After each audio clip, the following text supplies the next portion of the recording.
Welcome everyone to our session on business blogging. We're going to talk today about how to get started and that guide through the very beginning from how to get started and thinking about ideas all the way to actually posting.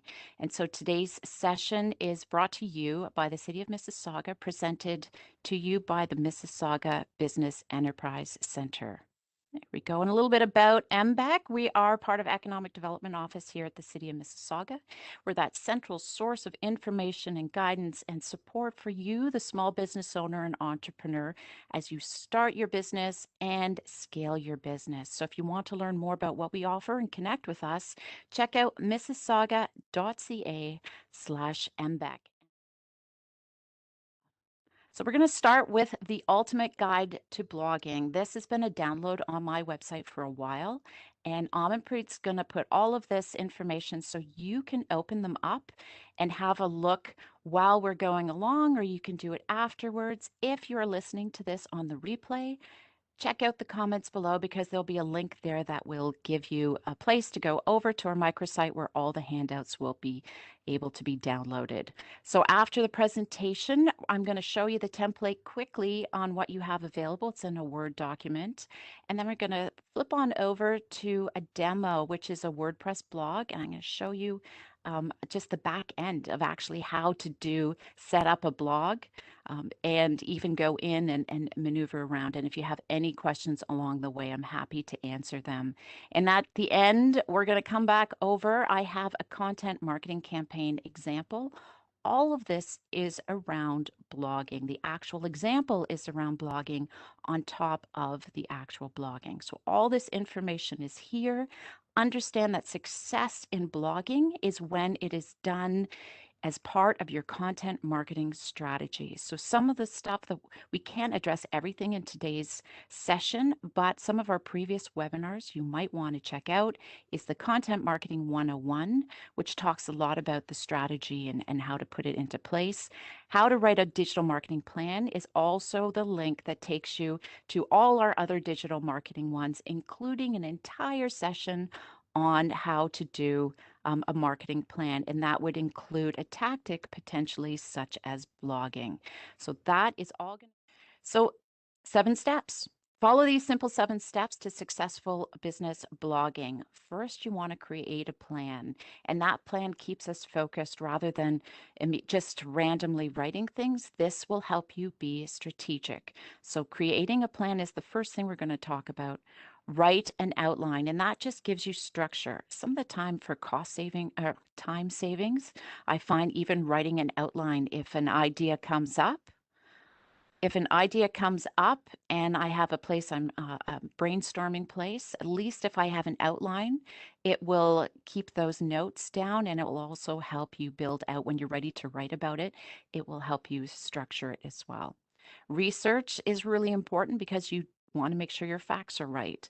Where do you find that information? So you do want to do your research, and then the actual writing of the blog. It takes time. That's the next step. Creating visuals is important because we're going to tell you why visuals are important. And then you actually have to post the blog. And that is a structure that is really key, and many people overlook it, and they'll just take a text and they'll drop it in. And there's a way that people read blogs, and it will help your readership and being able to get those call to actions taken seriously and actually engaging your audience. And then we want to let people know. So we're going to talk about a little bit about promoting your blog. So let's get started.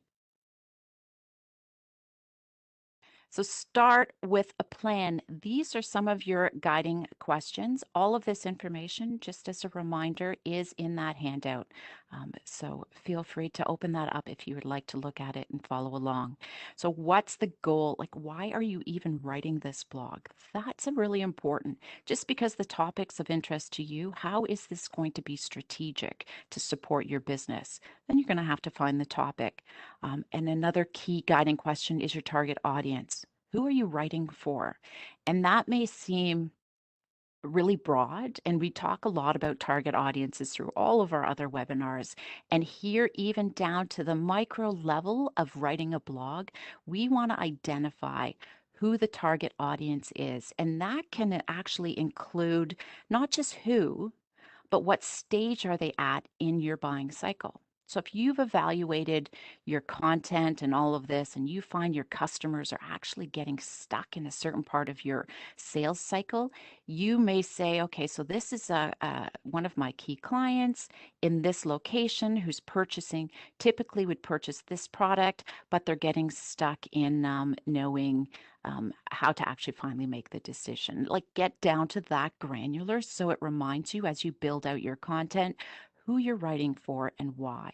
So what is that keyword for the blog? That really helps with SEO. That's more of a SEO level, but that word has to be considered throughout as you write your blog. So identify what that keyword is, and then what do you want them to do? We'll talk about some key actions, but that is something you'll want to think about in this planning stage. And then we want to think about how to promote the blog. Not a lot of thought at this point might be important if it's part of a mini blogging series. If it's a larger blog series, we're going to show you a campaign at the end that's more strategic, but you will want to think about and put down and say, okay, so if I want to promote the blog, maybe I want to do a live session on Facebook, and just make your notes in at this planning stage, which you can always revisit right at the end.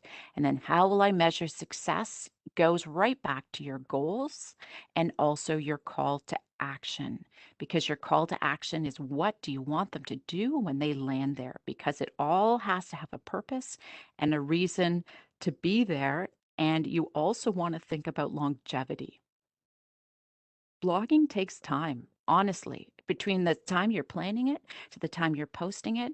So think evergreen. How is this going to last a long time? Is it a topic that I can use as a frequently asked questions? And so make sure you think about that too in the long run. And measuring success can be a long-term goal. How many leads am I going to get at the end? Because maybe this is really a product promotion campaign. Is it going to get me to where I need to go to sell a certain product? And measuring success can be how many forms did they fill out? Did they click on my call to action? When I set up my Google Analytics, does it scroll down? How far did they scroll down? How long did they stay on the page? How many people viewed them? Where did they view them from? And that comes from Google Analytics. We talk more about that in the digital marketing one, so we won't get into that in too much of a detail. But when it sits on your website, leveraging your website analytics is an important way to measure success. So how do we stay organized? Because all of a sudden you have all these brainstorming ideas, and you've mentioned that getting ideas is really difficult. And so when you come up, and maybe you'll be in the store, or maybe you'll be talking to a client, and you go, okay, this is the third person that's asked me this question. I need to write a blog. So maybe you just write it on a notebook, or maybe you use a central online place like Evernote is the document area. Maybe you have a place on Google Drive or Dropbox where you're organizing all your stuff, and you create a blog folder. In that blog folder, you can do a blog topics. Maybe it's a brainstorming document. And then as you build them out, and this is actually what I do on Google Drive, and then as you build them out, so I have a brainstorming document, and then I create a folder for each blog topic when I decide I'm going to do it.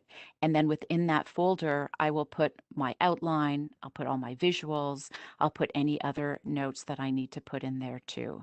And then how I stay organized is I use a platform called Asana, and then I start to use a Kanban on Asana, and then we move it over. So that's away from brainstorming, organization, to actually going, okay, I'm going to start to write it, to the point of putting it on a task management platform like Asana.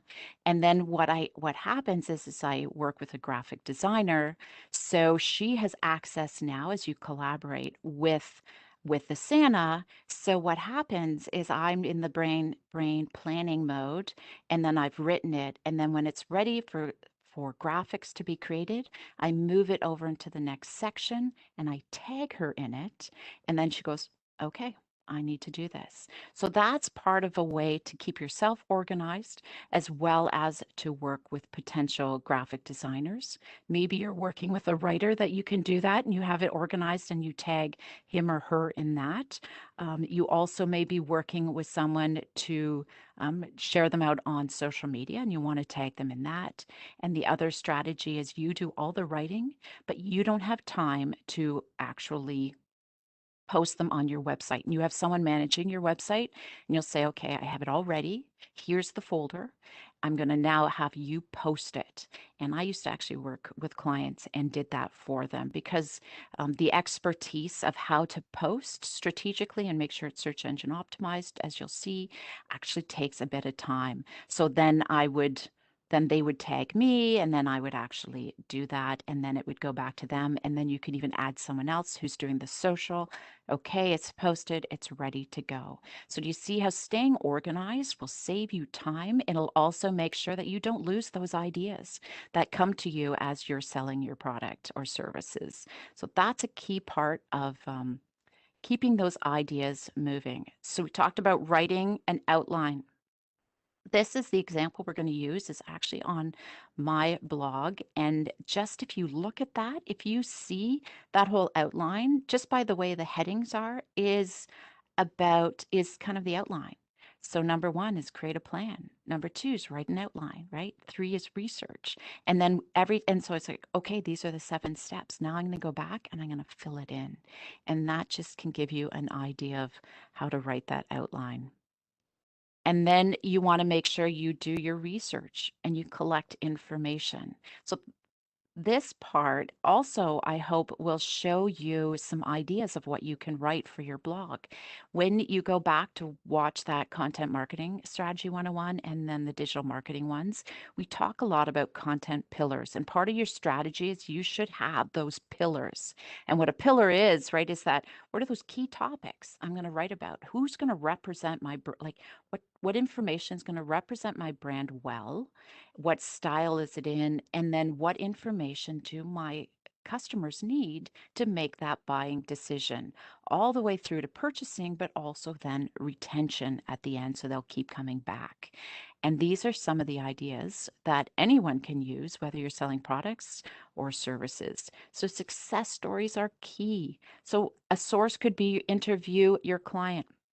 And the reason success stories are so good is that it showcases your clients and they're going to actually share out through their network. So it's going to help promote, but it also shows that you have happy customers and you can deliver on positive experience as well as the type of work that you're delivering. So, and please think about this. Success stories is also considered to be portfolios, a gallery with some text around it, and a key one to do. And what kind of content can you use?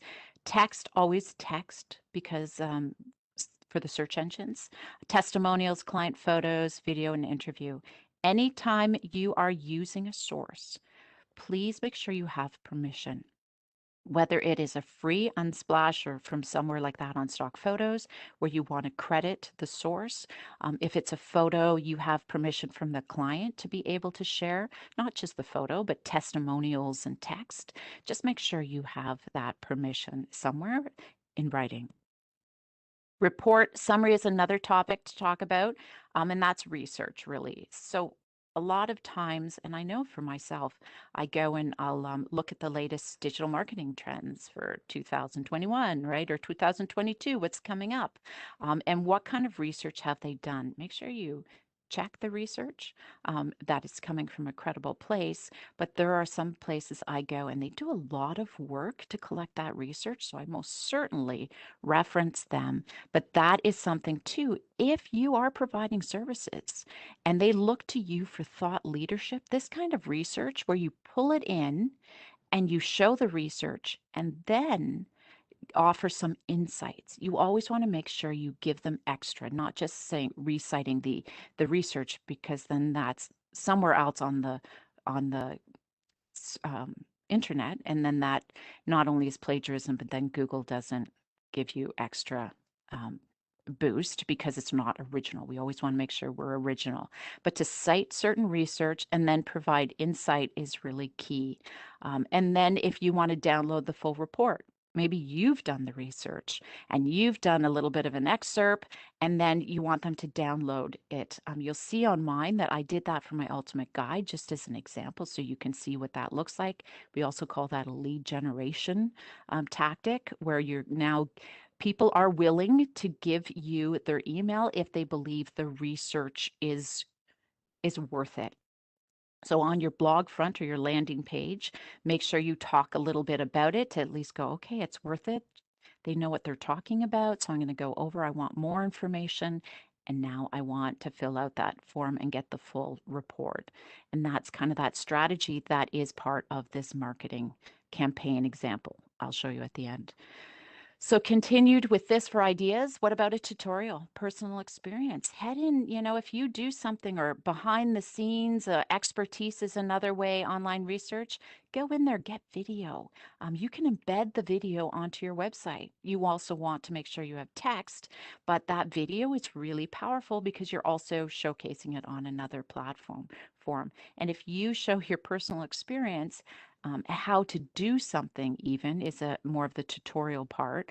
That helps on that retention line, right? So they've just purchased it. How do you make that experience positive? Write about it, talk about it, give them key steps to do, show photos, show screenshots. Really works well. And then product reviews. If you do have products, that goes similar to the tutorial, but it's more in the review state. So maybe you sell consulting services, right? And then you have 3 different platforms that would help your clients. For example, I think I did one of my blogs was just different ways to stay organized. So if I decided, based on our previous example, Evernote. Remember, we talked about Google Evernote versus Google Docs versus Dropbox. What works the best? And I go through and I talk about those 3 things. And then I relate it to my client so my client comes back and understands what it is. That's a blog post. Industry news is another thing. If you go to an event, we will go to events, whether you attend a virtual one or in person, write about it, give them key highlights. You've spent that time. Most of your clients don't have the time to do that, and they want your expertise, your insight. So write about it. Just do that excerpts from the day. Visualizations, graphics always work well. And if you want to put it into a presentation slide, such as this, you can also put it on things like SlideShare. That's another way to get your information out there. It's just another source that potentially can link back to your blog. And then event reviews, we talked a little bit about that, but that could just be, you could be in there and interviewing somebody and getting the insights, kind of that behind the scenes too that we talked about here. If you talk about musicians and you have an in with musicians and your blog's all about music, the music world, maybe you go in behind the scenes and you start to interview different people. Journey of a product from beginning to end. People love to get in behind the scenes and how it is. If you showcase in full transparency, talk about that product, where it's from. Maybe it's you promote ethically sourced products or services. We want to know the story in behind all of that, where it's coming from. So those are the kind of things that are powerful, and behind the scenes is what it is. The type of content you can do is podcasts, another way that you can embed sound into your blog, as well as maybe it's a video like we do for these. We actually take our videos and we create a blog post. We put a little bit of text around it and we put all the handout. It makes it super easy for you guys to find what you're looking for, and it's actually a blog post. So those are some ideas as well. All right, so we have all of that in place. Now we're going to get ready to start to write about our blog. And why do we write? So you're saying, well, video is everything. Why don't I just put a page up and put a video embedded in it and put a title on it and it's done? Well, Google needs to search, and for search engine optimization, typically they want a minimum of 300 words so that the robots can crawl through. So that is important to make sure that you do that for scanning purposes. And also, not everyone has the time to watch a video. They want to do that, the key takeaways, and go, oh, okay, it's worth it. I'll go back in and watch it. So the essential sections of a blog will be, and we're going to show you in the demo, that lead-in paragraph, and actually title should be on top because it's your H1, only one H1 in each blog. That lead-in paragraph is typically what you can pull out and put into that meta description, which is in behind, which is what Google searches on, right? That's what's going to pick up when you share that link. It's going to be that key thing. So keyword, remember you've identified that keyword, make sure it's in that first 2 sentences so that when you see it on Google, I don't know if you've done that when you search on something and you look at that meta description under the title, you'll see the bolded words. That's the ones we're talking about. So make sure you consider that when you do the lead in paragraph. And make sure your titles are catchy. This has got to be the hardest thing. I don't know for you guys, but for me, writing a title is the most difficult. Can't be too long. There is, and I'm going to show you how to figure that out, but you don't want it too long. You want them real words. Don't put symbols and things like in. There's some tips, but really for a quick one, use a generator like this. And this impact one, and I did just do this screenshot, so I know it's there. So blog about and put a topic in. It's also going to give you maybe, we put in blog about blogging, and it's going to give us different ideas. So give it a try. There are a few other ones out there as well. And then we talked about the call to action. You want to make sure you include that key call to action in your blog, and that doesn't always mean, hey, buy now. It doesn't always mean subscribe or download.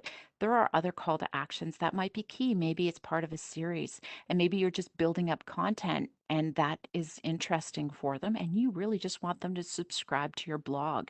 So that is a call to action. Register for an event is another one. Inquire about more information. Maybe it's like, okay, so I'm just going to talk a little bit about social media. These are the things you need to know, but hey, if you want a free consultation with one of our experts, give us a call. Then it can link over to book now or a contact us form. You can even take a poll or maybe become a member in a club. All of those are what we call to actions, which relate to the goal of your blog. And always think through that buyer's journey, right? Ensure that where they're coming from and where they're going, the whole file path is thought through. Traffic from a Google ad to landing on there to, it's okay, I'm going to do this. I'm going to say I'm selling lawnmowers. I want to do a promotion, but it's part of a Father's Day promotion. So what I've done is I've done an ad to go over to Father's Day because I have a whole Father's Day flyer. And then it's like, okay, well, maybe they want to know, maybe it's someone who doesn't know anything about lawnmowers and go, oh, I can't make a decision. You can send them over to the blog and the blog gives them some information about lawnmowers and go, oh, totally get that. Oh, how much was that sale price? Oh, click, look right here. It's to the product and it takes you to the product and your product has all the sales information and then they purchase it and there you go. So always think through that whole situation. Now that's part of a much bigger campaign, but every blog needs to be considered. The buyer's journey has to be considered in all your tactics. And then when you edit your blog, make sure there's no grammar mistakes. And I know I struggle with this, and I use a tool called Grammarly because it's hard to edit your own stuff, right? So head on over to there. Grammarly has a free option. They have a paid one too that helps with plagiarism. And then there's different styles you can even put in. If you're looking for some of these resources, I have a bunch of links on my website, and they're all available there, including Grammarly. So we're still on writing a blog. Readability is critical. So think about your audience, going back to that. If you are in a specific audience that is used to more of an academic, higher level business serious, write to them. If you are looking to sell children's clothing and their moms that are busy, just want to get to the point, make sure you keep it simple, get to the point, and provide them maybe with a little entertainment because maybe they need that break. So think of those, keep it simple. There is a certain level that's expected, but if take this with a grain of salt when you do the readability, because if it's a more professional and high level academic, your score will be higher. This is quite a generalized, just to keep you focused and not forget about it. Make sure you create your visuals. We did a whole webinar on Canva, how to use Canva. So do those visuals. They stock photos whenever possible, but there's a reason we use visuals. And why do we use visuals? This is one of the key things is that we hear a piece of information and 3 days later, you'll only remember 10% of it. And we want to be memorable, right? You add a picture and you're going to remember 65% of that. So that, if nothing else, is why we add visuals into our blogs. And this is really important. Make sure there's at least one feature photo because when you go to share it out on social, you want to make sure that that photo shows up.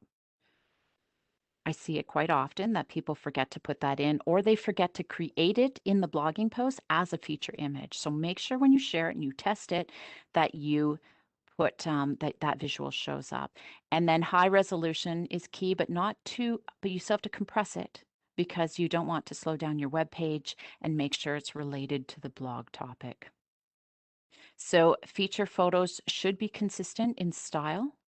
Compressing those photos, as I mentioned, to reduce page load time. And you can use something like tinyjpeg.com. It's a free one. It's on that link to my digital resources as well. Also add in an alt tag in behind the photo. And that is for accessibility for readers as well as for search engine optimization. And I'm going to show you where that is in the media. We're going to do it on a WordPress blog, but every platform has the ability for you to add it in. So if nothing else, when you save, this is important too, when you create your photos, because you're going to size them properly for your blog site, maybe through Canva, and you're going to save it with the keyword in it. Save it so that you understand what that is. And often for mine, I'll do LDC blog, so it's easy for me to visually find it. And then I put the actual title in it. And then when it gets loaded onto my blog site, it's already there. So if I don't want to change it around at all when I go in, at least it's already done. And I know that title tag will be there as an alt tag. And different ideas, photos, screenshots, videos, podcasts, maps. The world is your oyster. Just remember again that you have permission. It's totally relevant. It adds to the blog, and that it is of good quality for your readers, because we do want this on your website, and your website and all your other digital marketing tactics represent your brand. So now we're going to post it. Before you post it, if you are doing it on Word, you might want to strip it out of all the bullets and then put it in, because it doesn't always translate really well. So just stick it into a note-taking application like Notepad, and that will make your life a lot easier when you do that. When you put it in there, reformat it. At that point, add the bullets, bolding, add in your headings. That's key. So this whole list here is in your template. You don't have to remember this. It's in the guide, but when I created the template for you, I've just put it in gray as a reminder of things to think about. So it's like, oh, right, I have to source the credits. Make sure I put that, and then upload the feature image and customize that template for your own purposes, but it is an idea. So headings are important. Add in that call to action. What kind of credits do I have to do? Related articles, and feature image is another thing that actually has a section in that template. Check your design, make sure everything's lined up. So there's a little preview so you can actually look at it, because sometimes it doesn't line up. So please check your preview before you publish it.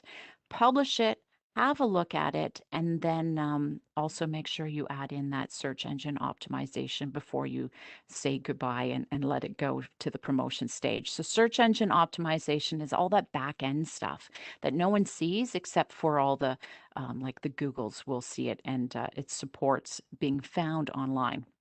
That's your little meta description. Also, as part of it is the blog excerpt, which can sometimes be your meta description, and that excerpt's what shows up on that main blog page, which I'm going to show you on our demo as well. And so add the category. The powerful thing about blogging is you can categorize things. So you may decide that you want to do success stories as part of your website. So you have success stories, and then you're going to talk about different things. What's nice about WordPress, anyways, I think they can all do it, is you can take that category and actually create a whole web page that's part of your navigation. It's incredible what you can do beyond just blogging, like writing articles. You can start to consolidate it and categorize things as well as tagging them, which is just subcategories. And then check your keyword density. You want to have at least 1 to 3%. There is a test there as well as Yoast, which I'm going to show you on WordPress.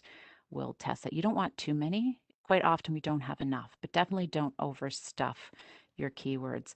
Internal backlinks, those are the ones in between. So if I'm selling lawnmowers, remember I talked about lawnmowers and I want to send it to a product page, or maybe I've talked about lawnmowers before and we want to send it to other articles about lawnmowers. Those are internal within your website.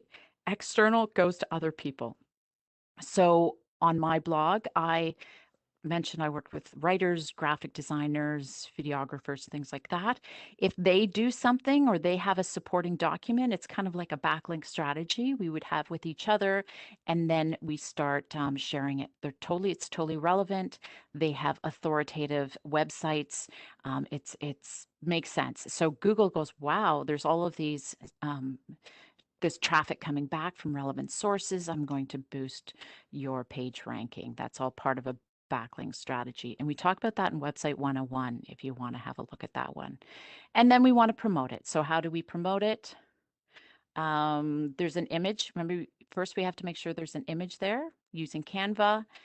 If you aren't sure if that image is going to show up, I do this all the time. I stick it into the developer's Facebook debug link, and it will scrape it because it will say, hey, it's never been posted yet. And it'll scrape it and it'll tell me all of that information about that web page that Facebook's going to see, which is going to be relevant to all the other ones.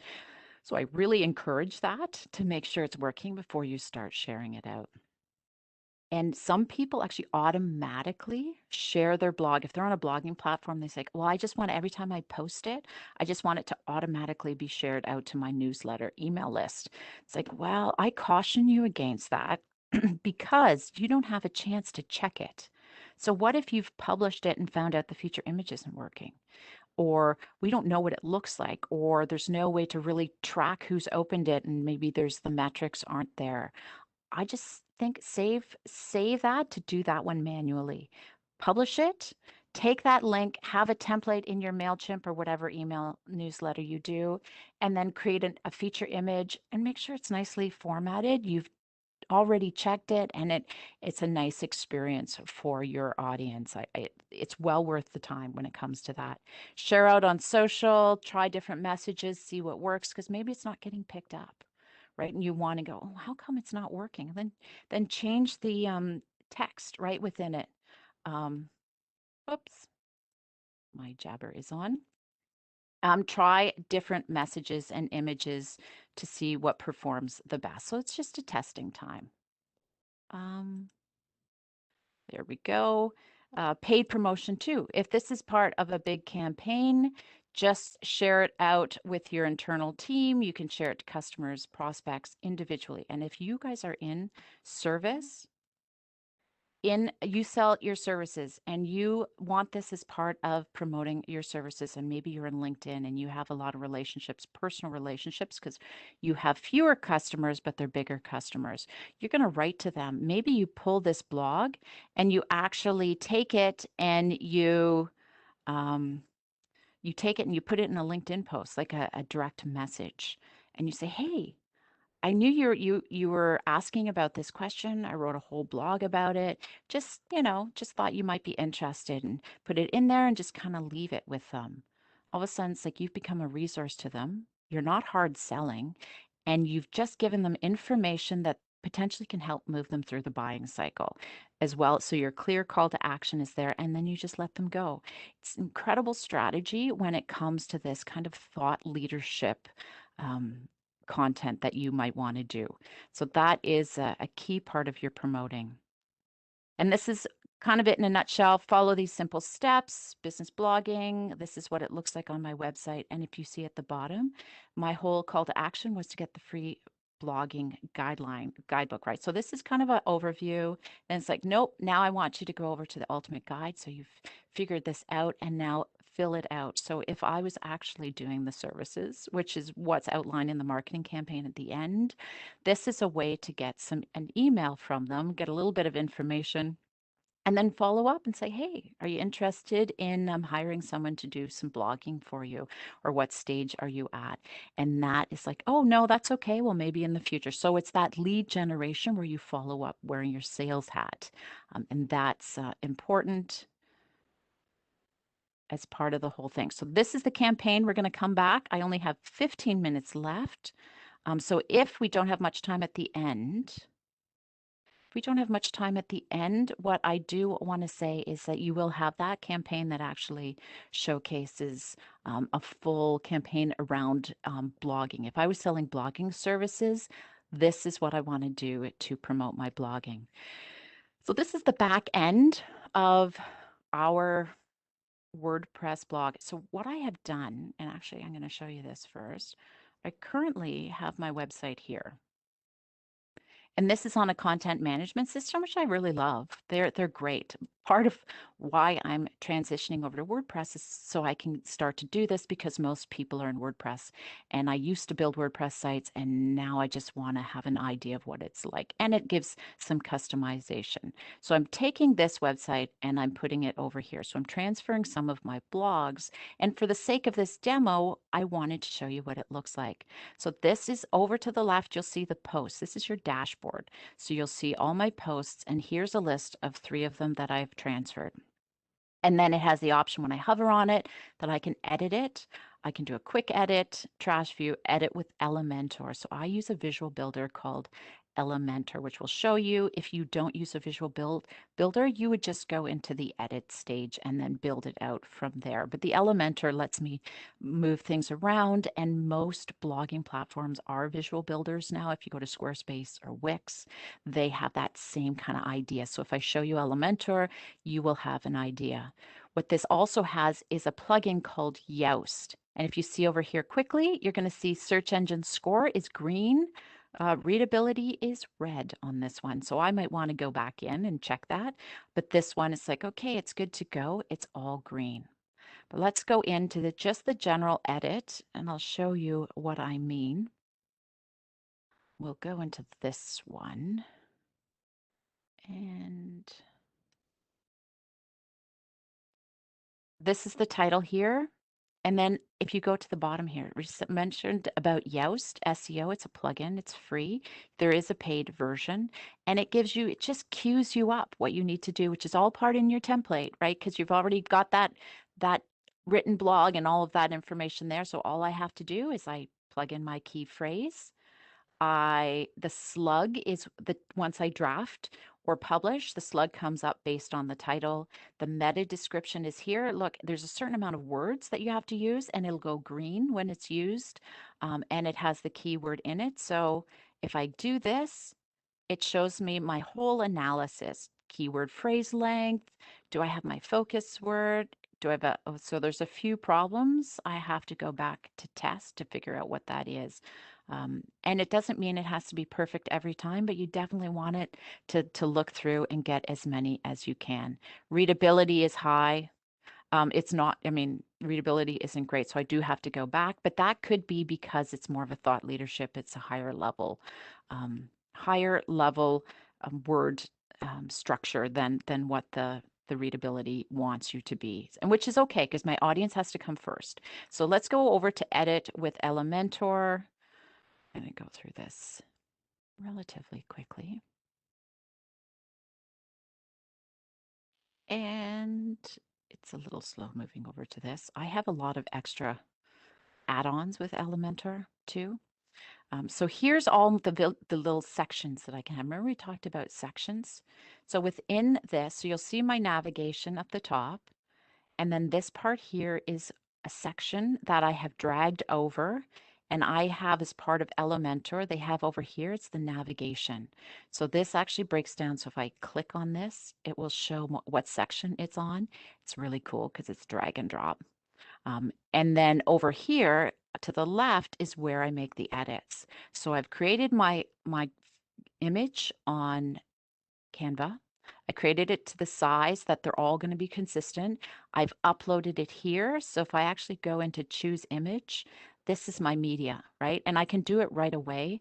I can look into the media library, see, and then if you look over to the right, there's the alt tag and my title.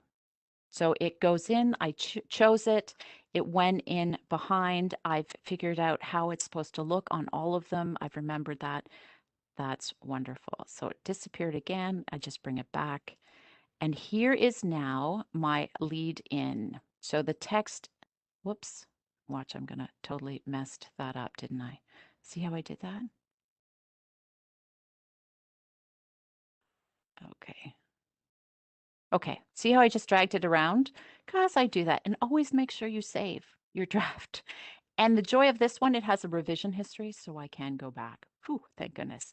I have a date, I have paragraphs, I can put color in behind because remember we wanted to break it up and visually see them. There's going to be headers, there's going to be a visual break up because there was just too many text. So that's why I put that color block in behind. This one even has a really funky little thing that circles around so it stops the eye. And this is a key phrase I wanted here. So it says communicate your value. These are headings. And I will say when I put this in there, it was just paragraphs. And so the SEO said, hey, you have too much text without breaking it up from your heading. It's like, oh, so I went back in, I created them rather than bullets. I actually created them as H4s and then something else to stand out and see, and then it goes into trust. So this is my outline, right? Value, trust. There's some bullets in here to break it up even further, experience, and then it goes down to here too. That was part of the SEO challenge. So I have related articles that I've written before. So I went, okay, I'm going to put this in because knowing your audience is really important. So I have an article about steps to create a target audience. So I don't have to rewrite it. You don't want to keep rewriting it. You know, if you've done it somewhere else, it's better to do that internal link. Now, because it's linked off link to my old site, it doesn't really count as an internal link. When everything gets transferred over, that will be different. And then I have to change this color. See how a lot of the stuff as you build it out too, you have to go back into the formatting. This color shouldn't be pink. And then at the end. So mostly for me, for this call to action was just an information. It'll be about subscribing. This was just an extra one that I really wanted to share out with many of my clients about those 3 keywords that they need to know. And that was it. It was just to build credibility. And if that's all it is, and subscribe to my blog, that's a call to action that is worthy. That is fine. Because I thought through that before I even did it. So while I'm on here, Amanpreet, I'm just going to ask if there's any questions or anything that anyone wants to see regarding the WordPress blog sections. Yep, there was a comment around GDPR. So does WordPress help you to comply with GDPR? Yes, actually, I'm surprised it didn't pop up on me, but I have a plugin for that it will pop up and do the accept, not accept. Absolutely. Sometimes with like Squarespace has a pop-up there. You do want to make sure you are compliant. Our website 101 does have a link and a little bit more about the GDPR. You just have to make sure that plugin is there and that you set your policies, but they will give you key things. But it's your responsibility to make sure you go to the GDPR website and have it all compliant. So yes. Just get a right plugin. Great. And the other question here was about, so does Yoast give you the correct suggestions? I've used it, but it's too restrictive. Oh, no, it's good. I mean, most of the time, it's my readability that isn't the greatest. I can definitely get my SEO up to green. It's good, and it does give you ideas. My readability tends to be over and higher than what they recommend because it just is a general, but my audience is a higher business level, so that's where that challenge is. But I fully recommend it just as a key checker, like I mentioned, and even in here. So if I go down to here, I don't even have to go back to the main page. I can stay in here. See how I can actually update it over here, style, as well as my Yoast check-in. So I can check, oh, look, it's turned yellow. So transition words, it's going, okay. So does it really matter if I don't have the right transition words? I have to decide for me. But it reminds me and it lets me check. So I for sure recommend it if you do have a WordPress.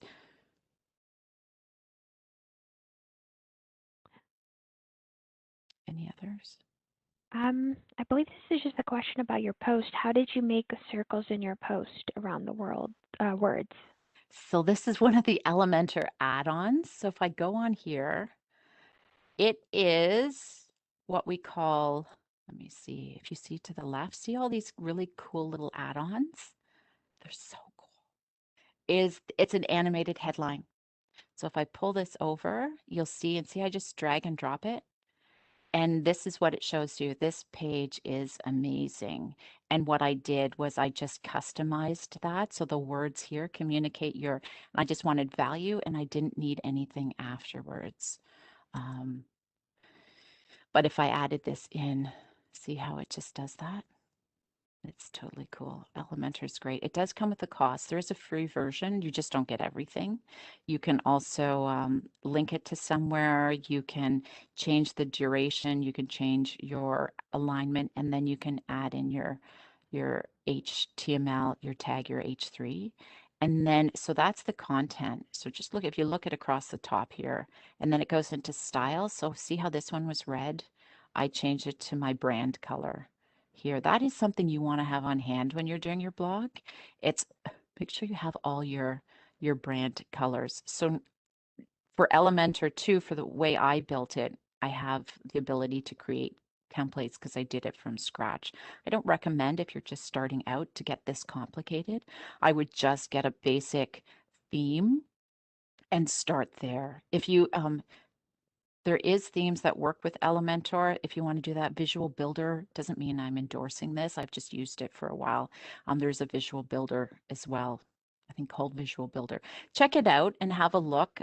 If you just go Google WordPress themes and WordPress templates on Envato. Envato's a good one. We talk a little bit about that in Website 101 too. But there is some customization that's pretty advanced here, but it does come with paying a little extra to have some of these. And then if I go over here and I want to delete this section, I just right click and I delete it. Any other questions? I know we only have about 4 minutes, but if anyone wants to see anything, save draft. I'm going back. So if I go back and here, and then I'll just exit to the dashboard, and then it takes me back. So, oh, what I do want to show you is, okay, hold on. I want to show you that feature one. So this is where you can't forget to put that feature image. Visit the website. Because that is just a post, right? You also have the blog landing post or landing page, which is your main page, which is going to be by default WordPress. We'll set that up for you. They're kind of great that way. Squarespace is pretty good too. I've worked there. But this is a template that I have. Yeah, this is one of my templates. And then I have a search bar that I've added in and different things. So our blog. So I've added a sidebar. Again, I have to finish customizing it. But do you see along here these excerpts? This is what shows up. So it's going to pull the feature image as well as that blog excerpt. and then it's going to take me over to the main page. Please make sure that you have an excerpt page. It's really important for sharing, easy for the navigation. It has an image, and then it has a read more. Now, my thinking is I might not keep my sidebar. I'm not sure. But if they see all the stuff I have, if my key call to action is for you to subscribe to my email list, I want to make sure it's here and it's noticeable. But I also might change this and put this down underneath, which is possible. So then when I click over here, it now will take me, and I'm in behind a construction, so you can't see it publicly, but when I'm in logged in, you can actually see everything. So originally I had the sidebar on here, and I was advised by someone that said, oh, keep it clean because your sidebar is in the other one. And then it just scrolls down. See how you can just quickly scan different things, and then you see, oh, build trust and your brand and experience. I mean, I did just do this. I may need a little bit of finessing. And then it comes down here to see more. And then this still has to get built up. So this is still in the development stage and for demo only. Got a bit of work to do. And that basically is coming over from this site, which has been up for a while. Okay, if there's no more questions for that, I do want to show you this. Is this content marketing campaign. So it's a lot, isn't it? Like, just take that general guideline and then go in and play around with whatever you have, and then you'll start to see. Just make sure it's consistent with all your blogs, whatever you decide to do.